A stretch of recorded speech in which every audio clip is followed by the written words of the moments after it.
Okay.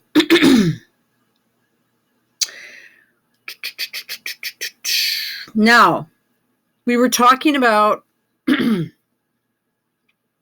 sulfuric acid. Let's see. We were talking about sulfuric acid and the smell of sulfur outside, and that is real. I did a search. Well, okay, we'll get into this quickly. And I did a really good video yesterday, but when I went to upload it, it said no data recorded. So now I'm kind of ticked off because I don't want to waste my time doing stuff for nothing. Alrighty then. Okay. This is what I put in.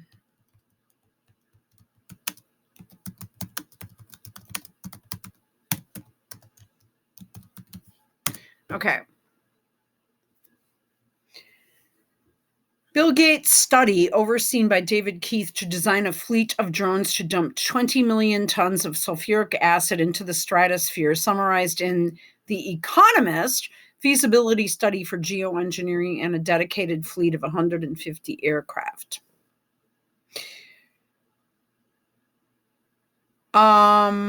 When I got to this, I read this part of this document. Hang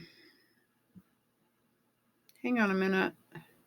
Okay, this is one of 7. Okay, no. Calling for a congressional investigation into stratospheric aerosol engineering. This is from 2013. And this is what a typical sky looks like when it's they're really going nuts. We have to keep geoengineering on the table because we might get desperate enough to want to use it. There are a variety of schemes that have been discussed for geoengineering. The classic example is injecting reflecting particles into the Earth orbit that would deflect some of the sunlight and that would otherwise be warming the Earth. By the way, 9 degrees last night and snow flurries while I was out walking. And then when I got to the parking lot, where I was, I had like the cleats on my shoes, but it was so bad that wasn't helping. So I simply crawled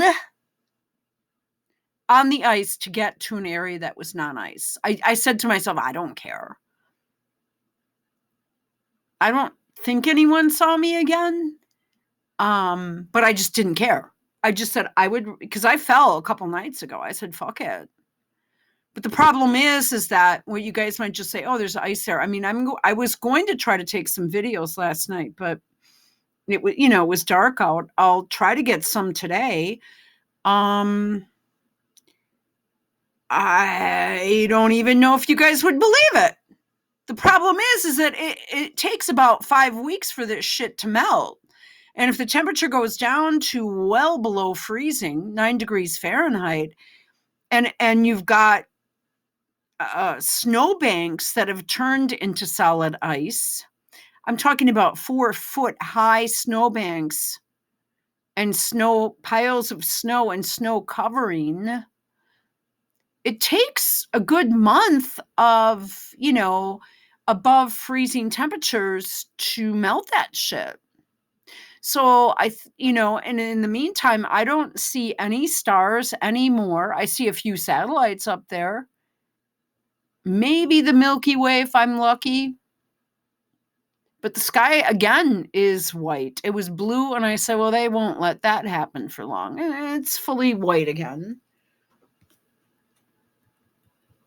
Obama science. You know what? Anything to do with that guy. Ugh. I think that if we manage to tighten up our work to the point we think a geoengineering project strategy looks viable, it would probably require a Manhattan Project.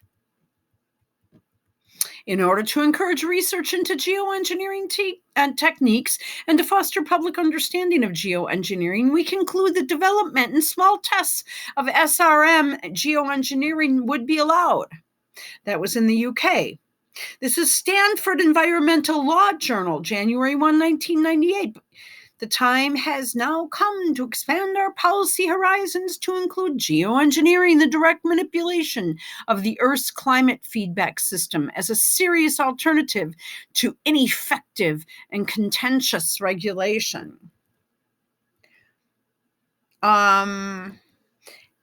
So it taught in this thing, I'll just pair, I'm going to just, because I'm in the middle of something too.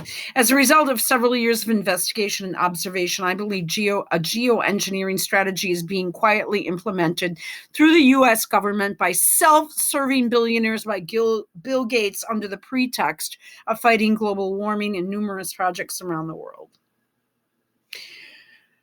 Proposed geoengineering schemes include stratospheric sulfate injections as part of the solar radiation management strategy, which is designed to do nothing less than engineer the reflectivity of the Earth's atmosphere and thereby control the amount of sunlight reaching the Earth. Now, I will tell you, it has smelled so strongly like sulfur here. Even if you open a door and close it, you can smell it. And I just have a window cracked open a little bit right now. So whatever they're doing to keep the sun from penetrating the ice to melt it is working. And they're using sulfur because it smells like sulfate injections, because it smells like freaking sulfate, and there isn't a sky anymore. There's just white shit all over. Or it's just white. It's white, and there is you can see the moon, but that's it. And I'm in a non-flight pattern area. I sometimes don't even want to go out. Actually, it was nice for a few hours, and I thought if I walk outside, I'm going to see the bottom of those white things again, and I'm going to just get depressed. So I just, I'm going back out, but so then I went on to Gab, and I found this, Are Chemtrails Real? Dane Wigington and RFK Jr. And again, I don't have audio sharing here, but he says, oh yeah, it's Bill Gates. And this is recent. Well, it's February 3rd, a couple months ago. But I will honestly tell you that in this area, I was checking the weather yesterday before I went out walking, and it got up to the 70s 2 years ago, and then went down to 45 at night on the same day in April of 2021. See, there shouldn't be, when you have this much stacked up and it's solid, hard rock, solid ice, and then you've got a project that smells like sulfur that's taking the sun and reflecting it back up. So none of this, so I'm in an ice age. Yeah, I mean, I'm expecting, I'm trying to go over some stuff and go over I'm guessing a lot of the roads are going to be more clear in a few days. I'm hoping. So we'll see what happens, but I can put a link to this. It's called YouTube. I never heard of this before. All right. Talk to you guys later.